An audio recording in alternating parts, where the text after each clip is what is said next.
Hey, good evening, everybody. Welcome to For Collectors for Collectors. My name is Sammy Thunder. Of course, you know the gentleman to my right is none other than Dylan from Double D Vintage Baseball Cards. Welcome, Dylan.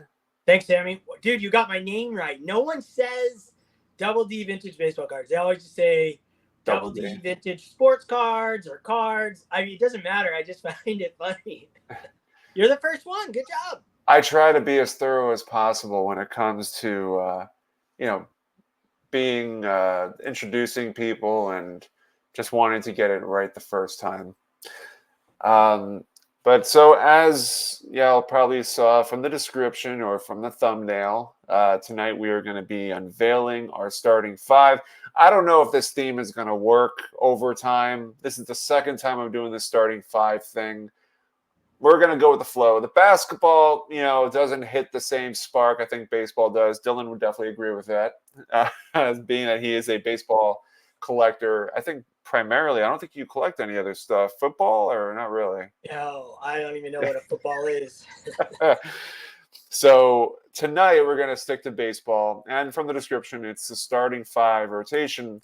There's a lot of great things that come in five. So we're going to go back and forth. I think that's the best thing to do. We're going to go through one at a time of the cards. We're going to showcase cards, of course, and showcase the players that we selected.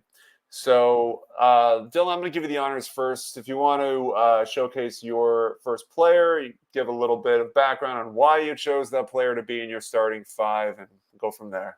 Okay, you got it. So I'm normally not the guy that you listen to for like facts of like seasons, and like there's so many guys on here that have the baseball knowledge like embedded in their brain. Don't get me wrong, I've probably read more books than everybody, but that doesn't, numbers and stuff don't stick perfectly like the facts of years and stuff.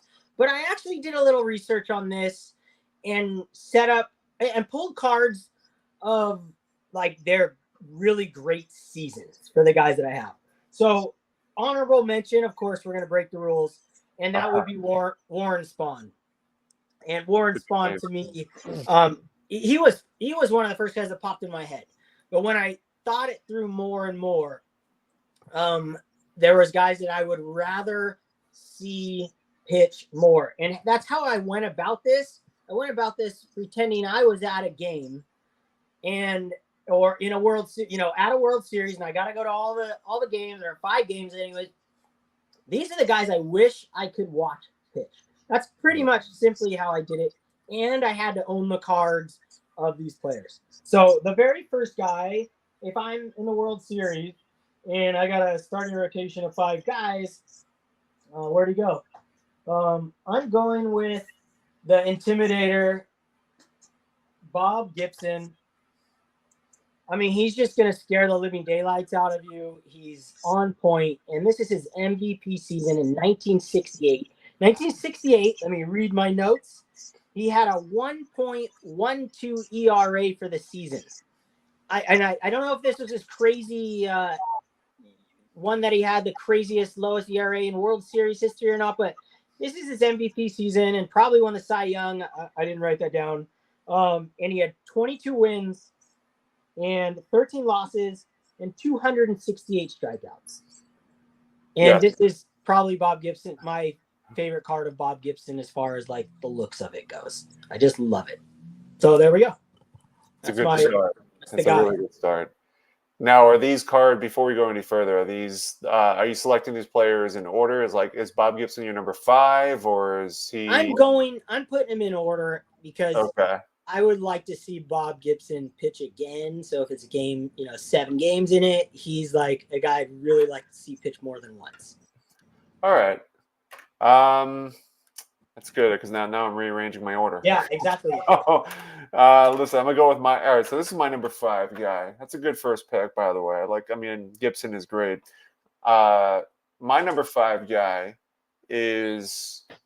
might come as a surprise to some people, but I also would love to see this guy pitch more than once, and that is Mr. Nolan Ryan.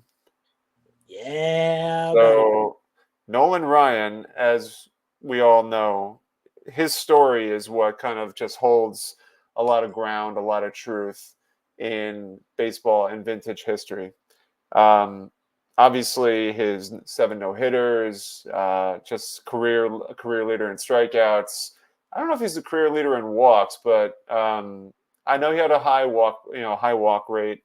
But I think he is. I think yeah, he does. but despite all that, I mean, I think what was his career ERA is like 3.19. So for a guy that walked a lot of players, held his own. I mean, that's a respectable ERA for somebody that has those kind of numbers. And so yeah, Nolan Ryan. The story for me, it's this, the story of him being a Met. A little success with them, and then went over to the Angels and became a huge hit because his pitching coach was able to tweak his mechanics in such a way. And ever since then, he has that swagger. He has, and even in retirement, he threw out the first pitch. I don't know, maybe 5-10 years ago, and it was 86 miles per hour. So yeah. Nolan is my guy. I'm going to put him on my rotation. I think he's worth kind of putting into, also be an intimidating factor. They say that before the radar became the thing, he was throwing 108 miles per hour. So I will stick by that. He's my number 5. That's awesome. So he's number 1, right? No. So he's you went in opposite order of me. Okay, then, yeah. Who do you want pitching game 1? Is that the guy, or is he game 5? You know what? It's so hard, man. Initially I was thinking like that he'd be number 5, but I can't really do this in order. I'm just gonna go with Nolan Ryan flat out. We're not gonna slap any rules on this. No worries. I put rules on myself, so it's that's perfect. All good. Hold yourself to that. Okay. All right, my turn. Yes, sir. Okay, another guy that I've never seen pitch for obvious reasons, and somebody that most people have never seen pitch, and it's a lot of legends, a lot of legendary stories, and someone who I would just absolutely be fascinated to see his style in the flesh, and I'd love to see him pitch more than once because no one got to see him pitch. And that's none other than Satchel Paige.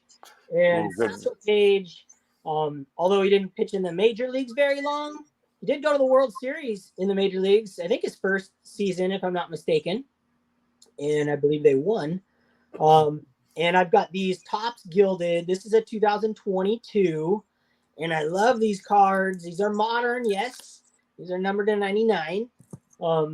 I have a Satchel. It's on my wall right now. I didn't want to take them down. And I just got these. So I got another one here from 2023 and another Topps Gilded. And I love having both these cards. And Satchel Paige, just a legend. A guy is just, you think about him and I wish I knew about him when I was younger and learned a lot more about him when I was younger. So there we go. Boom. I've heard, I wish I could remember the full story about it, but in the Negro Leagues, I believe there was a time where him and Willie Mays were going against each other. And I can't remember if Willie got the best of him, but I remember Satchel said something to Willie Mays about how he had to change his repertoire up to really try to fool him. Because I think Satchel was probably just blown away by Willie Mays' athleticism and his talent. And I have to look it up, but there's a great story regarding those two. No doubt. For sure there is. So let's see. Let's go with my second card. This is no such order now since I'm not stipulating any rules here. But this guy, and from my introduction, you're going to know exactly who I'm talking about.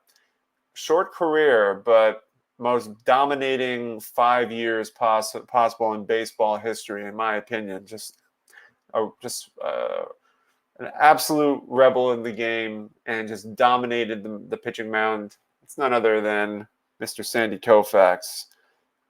Now, this guy, you want to talk about one of the greatest postseason pitchers, Sandy Koufax is definitely up there as probably one of the greatest postseason pitchers, and just completely controlled the game in his own way. And just a strikeout machine.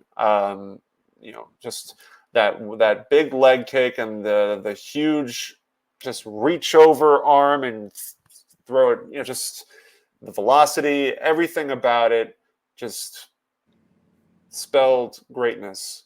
And so Sandy Koufax earns a spot on the rotation, just for the sheer fact that he was so dominating, and he retired while he was still on top. So absolutely, if you want someone who's tough and gritty on the mound, who will fight through pain and arthritis, which I think is what he suffered from, got to go with Sandy. So Sandy's my number 2 guy. Well done. Well, we all knew Sandy was going to be coming up in this for sure. And I might as well stick with that theme because he's my next guy, and he's my 3rd pitcher in the series. I mean, could you imagine going against these 3 guys? I mean, that's just such a dominant force. And Sandy Koufax, I got his 1963 MVP season. Now, this card in particular means a great deal to me, the actual cardboard. And the story of this card is that I was getting my oil changed, and I went to the mall across the street, and there's a little toy shop that's a partial card shop there, and I had literally old guys, like 7-year-old friends that I hang out with once a month, and we do card shows. And he had his box of cards there randomly, and he had this in there, and I've seen it for like probably 4 years in his box, and he always had it out for sale for like $125, but I just thought it was too much, and I didn't think it was going to grade what it ended up grading. So anyways, dude, it's just I was at lunch getting my oil change and looking through cards, and I bought it for like $85 from him. Finally, it took a long time for him to break down and sell it to me at that price. Like 4 years, however long I've been seeing it, and I finally gave in, and then I graded it in 6.5. So great grade. It's not the greatest centering of all time, but I'll never get rid of this card because of that. But it's a beautiful card nonetheless. And in 63, Koufax had a 1.88 ERA, and he had a 25 wins and 5 losses and 306 strikeouts. Now, Sandy Koufax also in 1965 had a 1.74 ERA. This is him on a combo card. 1965 with Don Drysdale. Imagine facing these 2 characters. Holy smoke. And then in another one, solo, I forgot about 1964. And that was actually the 1964 stats I read. This 1965, I think he did like 2.0 ERA, something like that. This 64 card, I think this is, the next one, 1966, lowest ERA he ever had. And this is his final playing year. I mean, he dominated right before he quit baseball. Just dominated. He had 1.73 ERA, 27 wins, 9 losses, and then some number of strikeouts I didn't write down. But Sandy Koufax, man, you can't really argue that he's not the greatest pitcher of all time during that period. And arguably the greatest left-handed pitcher. I mean, there's a lot. You could argue that though, because I guess so, yeah. Longevity with guys. I know. Buddy Spawny and some other guys. I think you can argue, but I'm glad Spawny finished with the Mets. Yeah, that was nice. Right? So I'm gonna save this one for last because I think that's gonna be noteworthy. So you've already mentioned him, but I'm gonna put him on my list as well. He was already on my stack already. This guy, you already mentioned the statistics. He was so good that they had to change the rules in order to help hitters get a little bit of an advantage. It's Bob Gibson. I mean, from his 1959 Topps rookie card, obviously. And there's something to be said about someone who's that good and dominates with such with a vengeance. And just mows down hitters, and also another great postseason pitcher too. He was a 2-time World Series MVP, and he would have gotten 3 if they won. I can't remember. I can't remember which year off the top of my head, but he would have had 3 MVPs, and we can't deny his greatness in the postseason as well. So, Bob Gibson, regular season great, and statistics prove that, and also a postseason great, has shown his grit all the way through from regular season to postseason. And obviously, I love the Pepto Bismol, so got to go with the Pepto Bismol. Bob Gibson, sticking number 3. Before you move on, Sam, can you put yourself in solo mode and show that Bob Gibson right up close? Sure. Let me see if I can do this. All right, here we go. Sorry, the light's reflecting it poorly, but that's it's the nicest. It's probably the nicest Bob Gibson rookie card I've ever seen. It's a shame that it got a 5, but there's some there. But you know what? It's okay. There are some. Who cares? There are some issues with it, but I don't really care. The fact that you're right. Like, I found this. If you want to know the story, I'll tell the story. I'm going to put it back on 2 screens here, but the story behind this is, I pulled it up while I explain it. I know the story. Yeah. Selling at a show in Norwalk, Connecticut, and a guy comes over with a binder full of, actually, no, it wasn't a binder. It was like a loose 9 sleeve. What do they really call those? Binder sleeves. And this guy had a stack of like Hall of Famers, Al Kaline, Willie Mays, and I had a limited budget as far as what I can spend. And so I wanted to pick out the ones that I thought, like, okay, I can upgrade this, I can upgrade this. So I picked out the Bob Gibson that was in there, which is this one. I picked out the Orlando Cepeda rookie card, which was amazingly centered, and a Stan Musial from 1959. And I asked, I think I remember asking like $350 for $400 for all of them, and he wanted like $450, $475, and so I was like, all right, I'll work. We agreed on $450 for everything, and so I am perfectly happy with that, with the turnout, and obviously, the Gibson is what I ended up holding on to. I since sold the Cepeda and the Stan, but Gibson's one of my favorites. I don't plan on getting rid of this. If you do get rid of that, I would like to see an up-close picture, and I would purchase that from you. If it's as centered as I see it on the screen, it's really hard to tell exactly, but it's pretty centered. That card's really hard to find centered, as most cards are, but that's a hierarchy of hard to find centered.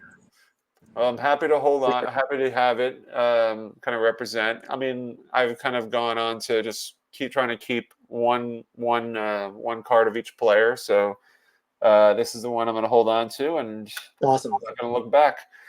Awesome. Thank you.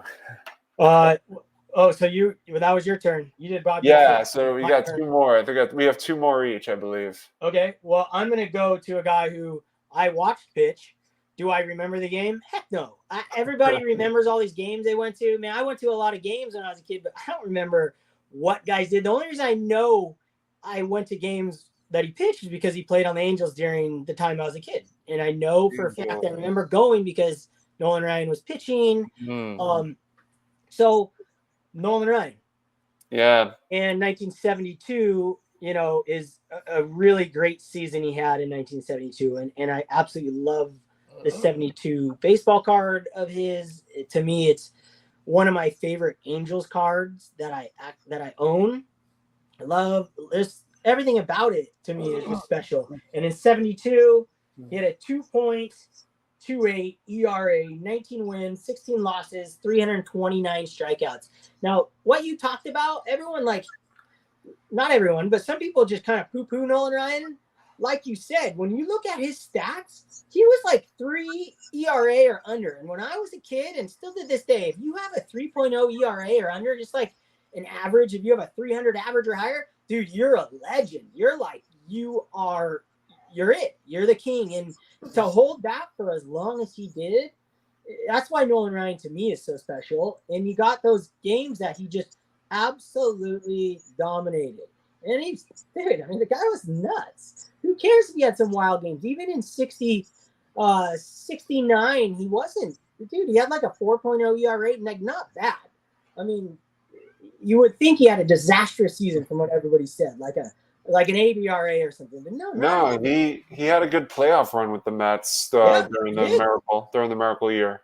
Yep, and no one like gives him credit for that. I feel like it's that's what makes that Koosman rookie card of his even more special, because that season and just the whole those two guys together on that card is just awesome. One guy started out amazing, and one guy ended up the greatest. Yeah. So Nolan Ryan, man, I can't have enough Nolan Ryan cards. I love them all. Let's go. We have some overlap. You know, I think we're 3 for 4 so far. I think because we have the Koufax, the Gibby, and the Ryan as the overlaps, which is good. I know we won't have the next guy. No, I don't think so. I think the last two are going to be much different. But my number 4 guy, and I don't think a lot of people will give him credit. Now I'm going to just disclaimer here. I don't have any Walter Johnson cards. I don't have any Cy Young cards.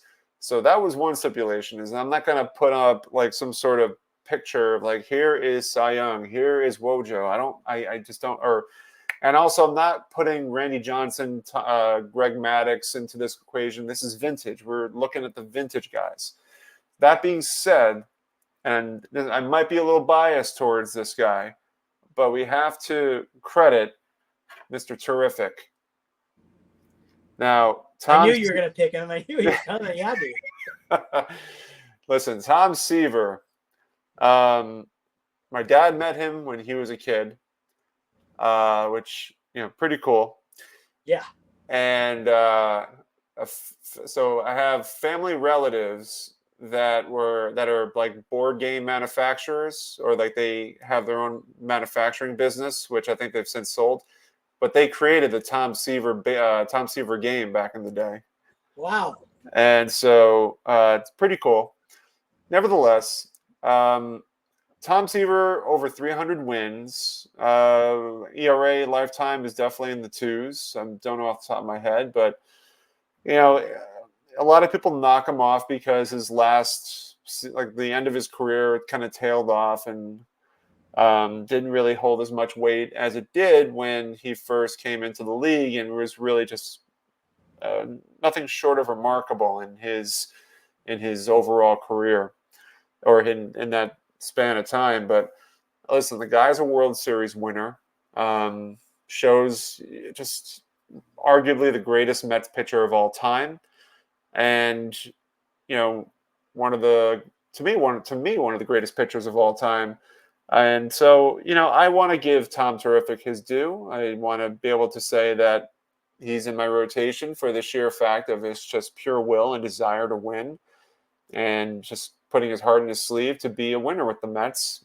And Mr. Tom Terrific goes into my starting 5. Dude, I was waiting for him. It's totally like, dude, I knew you were going to have him. Mm-hmm. I'm glad you speculated, because we talked about this offline about Walter Johnson and those guys. I wanted to make sure, just like you, I had the cards, some sort of cards to show. And yeah, those guys, Walter Johnson, probably the greatest pitcher to ever live. I don't know. I guess there's so many arguments, right? But yeah, awesome. Oh no, well, Wojo is unbelievable. Velocity. He had an incredible velocity, and he was a really good person. Yes. Everyone loved him. Mm-hmm. He was a friendly human being, and he also played in my old hometown of Huntington Beach, California. Which is really cool. So he's a guy one day I want his rookie card though. That's pretty much the only one I want. Maybe the gold T205. One of those two I'd settle for. And maybe a triple folder just for fun. But okay, my next guy, moving on. Oh man, I'm running out of battery. I can plug in though. Hold on, I'm gonna plug it in. Oh, good. I think this is your number 5 guy. Yeah, number 5 guy.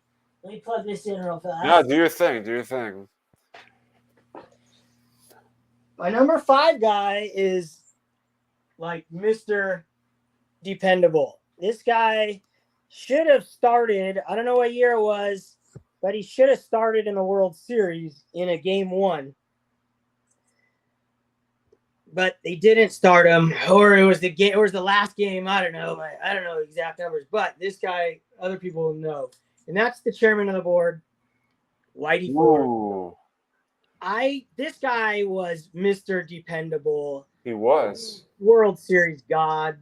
Whitey Ford's like, when I was a kid, Whitey Ford's rookie card was the most valuable rookie card in like all of Bowman and Topps and everything, minus the non-rookie card at 52 Mantle. This was his rookie card from Bowman was the most expensive card back then. You look in all the old Beckett's, it was like $1,000, $1,500, way more than Jackie Robinson, Mickey Mantle, you name it. Willie Mays, Whitey Ford was the guy. It wasn't until analytics and the war factor that I think that Whitey Ford took a big hit as far as in the card community world. Because other than, there's no reason for that to have changed except for those type of stats. Because, yeah, his war's not very high. It's like 50-something. And, he's solid. But when you go deep diving in that stuff, basically war kind of tells you everything, whether you're a believer in it or not. It's there, and it tells you who really was the best. And you could just base your thing off war. But Whitey Ford, I want him in game 7 or this game 5, or I want him in the final game, like shut him down. He's going to get the outs. He's going to get it done, and he's under pressure. No problem. So that's it. That's my guy. Oh, and 58. Let me see. I got stats. In 1958, Whitey Ford had a 2.01 ERA, and he had 14 wins and 7 losses and 145 strikeouts. What? He's arguably the greatest Yankee pitcher of all time. I mean, this is just my theory, but I think he doesn't get credit due in the hobby just because of the fact that he played on the Yankees team, but that Yankee team was all about just the offensive prowess, of Mantle and Yogi Berra and just that and obviously Maris during that period of time as well. And so it's kind of hard to try to make yourself stand out more when you have someone like Mickey Mantle, who's like the Mount Rushmore of Yankees. That being said, pitching wins ball games too. So Whitey Ford, I think, definitely deserves a lot more credit. It's a shame that his cards don't really sell as well as they do, but I absolutely love that pick, and Whitey Ford is definitely up there in terms of great of the greats. Agreed. So number 5 guy is probably, in my mind, the greatest pitcher of all time. And I can't remember all these facts, but one thing that I took away, and I was doing I was trying to figure out like how many runs this guy gave up in the playoffs. He had a 5-5 postseason record. A 5-5 postseason. Now hold on, stay in your seat for this one. 5-5 record with a .97 ERA, 0.97 ERA, and he's 5-5 in 100 and roughly, I'm going to round up, 102 innings pitched, which translates to roughly about 10 or 11 runs given up. Wow. And he's 5-5. Yeah, of course. Who else am I talking about? Matty. I'm talking about Christy Mathewson, my T206 with the white cap. Christy Mathewson is that guy who pitched for those Giants World Series and went 5-5 in the postseason. In his battles, I think he pitched, toe-to-toe with Walter Johnson, and I'm trying to remember who else he had battles with, but Johnson is who I'm thinking of right now. But yeah, those battles that he had, gentleman conduct. He just carried himself so humbly and played with honor, and apparently, from a great story about him, is that he would not talk to a journalist if that journalist was unfaithful to their wife. That's awesome. So he was as straight as an arrow to in terms of being just being A good as dude. pure for the game as possible.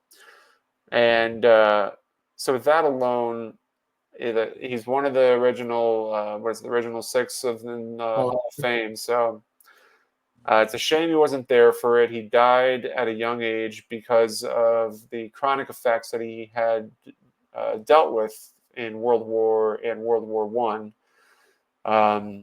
So, but yeah, Maddie gets my the thumbs up of approval for being in the top 5 rotation. Wasn't it just a test too, like the government testing them with the chemicals? It wasn't even like in battle, I don't think. I think it was the testing they were running through. Because I know my dad went through it, like other people, most people in the military back then at least. I'm just going to look it up here. Yeah, look it up. He died of tuberculosis. I thought it was because of the war, but I thought it was from breathing in breathing in gas and stuff from the war. I mean, they used to put guys in chambers and test out chemicals on them and see how long they last. Yeah, so he enlisted in the United States Army during World War One. He served overseas as a captain of the newly formed Chemical Service, along with Ty Cobb. Actually, that's a fun fact. Yeah. And when he got to France, he was accidentally gassed, yes, during a chemical training exercise, and subsequently developed TB. And which more easily, this is going on Wikipedia, so I mean, but which more easily infects lungs that have been damaged by chemical gases. Mathewson served with the American Expeditionary Forces until 1919, was discharged later that month. So, yeah, I mean, it's a shame. I mean, he died. He suffered. I mean, he went back to Saranac Lake, and was fighting tuberculosis. So it's a shame. But that being said, he wasn't at his induction, obviously, because that came much later. But he definitely, Mathewson is up there. 373 wins, 2.13 ERA. Almost had a winning managerial record too. Just came a little short, but I'm just going through the numbers here. 2-time World Series champion, 2 times Triple Crown, 4 times wins leader, 5 times ERA leader, pitched 2 no-hitters. Yeah, not much more needs to be said about this guy. So I have a Christy Mathewson card. I forgot. It's on my wall up there. Which one do you have? I have the triple folder. Oh, very nice. On 1911 or something. It's like his T205, but on the panel. Oh, yeah. I know what you're talking about. It's the poor man's version of the T205, but comes from the same era. It's a sick card. It's double, so, and it's got his catcher on there, Chief Bender on there. So yes, yeah, Chief Bender was the catcher. Yeah, that's it. Yeah, that's it right there. Chief Myers. Chief Myers, yeah, not Bender. Bender was the Chief Myers was his catcher. That was it. There's a great. I remember coming across something on YouTube where they talked about a little bit of the pre-war days, and they had interviews with. They were able to get audio interviews of all the different players, and Chief Myers was like interviewed in a number of different times, talking about a bunch of players like was it Larry Doyle and. Who's the second baseman for the Giants. And obviously talked about Matty. So probably the glory of their times. That's it. Yeah. Really, really the best audible book you could get, in my opinion, for baseball. Anyways, everybody talks about it. All right. Well, I think that wraps it up for the 5 as well as your honorable mention. I'm thinking probably next time, and Dylan, you're more than welcome to join again for this. Maybe we can do 3 people for the next one. Is to do starting 5 infield of all time. Things come great in 5s. So I think we're going to try that. I don't know when yet, but we're going to work on scheduling something and definitely get, if you're interested, get yourself on it as Yeah, that'd well be as sick. maybe some another content creator that would love to just come pouring on into the Four Collectors channel. But wanted Before to, we leave, yeah, Sammy, I want to do a shout out. go ahead, man. Do your Okay, thing. I got a sick shirt from Reindeer Studios, Scott. Now everybody knows Scott, and if you don't know Scott, he has an Etsy store, which I didn't know. And you can go on one of his last videos, I think he posted, and click the button. This thing's really soft, it's comfortable, it fits me perfect. And he's an incredible artist. And it's if we can support our friends that have a business in the hobby, he makes really epic vintage shirts, like ones that you would love because they're like T206 cards, tobacco shirts, like things like that, and other things of his artwork. And he made me this epic, one of a kind custom art piece that he turned into a baseball card. So I just wanted to shout out Scott because I wore this yesterday on a video or the day before and I forgot. So thank you, Scott. I love it. I just got it. So check out Scott Reindeer Studios. Thank you, dude. He is the ultimate superstar. Yes, he is. He claims that everybody else is a superstar, but he is the ultimate superstar. And it's kind of fitting because I'm wearing the Major League logo, which kind of fits with the whole theme because he's from Cleveland, and I know he loves the Cleveland Guardians. So shout out to Scott, and look forward to seeing him again. Hopefully, probably at the National, but hopefully sooner, maybe somehow.